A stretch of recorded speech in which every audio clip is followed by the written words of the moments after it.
अच्छा करते रहे। भगवान उनके जीवन में खुशियां भरे और तरक्की लाए और जल्द से जल्द हम लोग चाचा गुंजन जी के शादी में आए मनीष भाई। गुंजन जी के शादी में रिसेप्शन में क्या बोलेंगे मनीष भाई?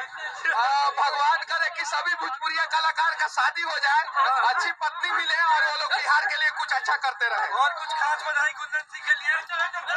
बस शादी हुआ है, भगवान उनके जीवन में खुशियां भरे और तरक्की लाए और जल्द से जल्द हम लोग चाचा बन जाए।